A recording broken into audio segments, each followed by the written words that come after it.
Zdravo dragi youtuberi, u ovom videu govorit ću o čaju od zove. Evo, te informacije sam pronašao u knjizi Grip prehlada koju sam kupio u knjižari Aruna. Znači, imao sam problema sa plućima, imao sam malo šlajma u plućima i nisam znao kako to da rešim.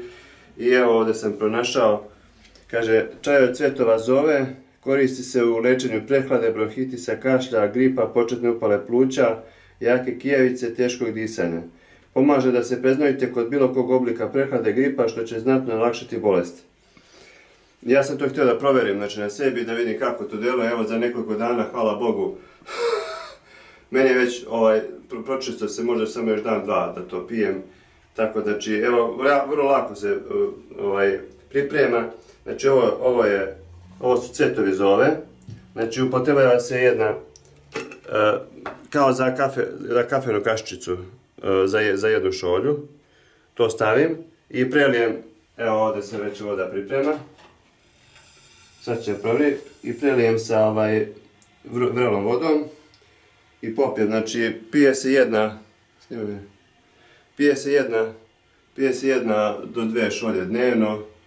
Meni je pomoglo, eto, kažem, imam dosta knjiga o zdravlju i sad sam, eto, u ovoj knjizi pronašao, znači, čaj od cvetova zove, znači, čisti pluća. Eto. Toliko, evo, sad čekamo samo da provrije ovaj čaj, to jest voda, i da se prelije, znači, obično treba da se prelije preko biljke od koje kuvamo čaj, nego da se stavlja biljka na vrh, nego se vodom prelije, to je bolji efekat. Više se izvuče kvalitetnih sastojaka iz biljke. Evo, još malo.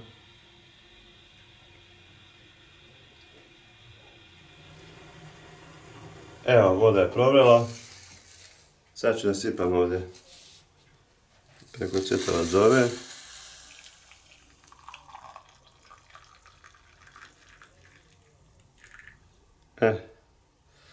I to tako stoji nekoliko minuta.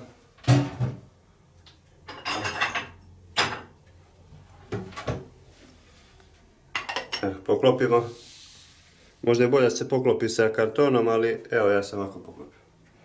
Toliko od mene za danas. Pozdrav!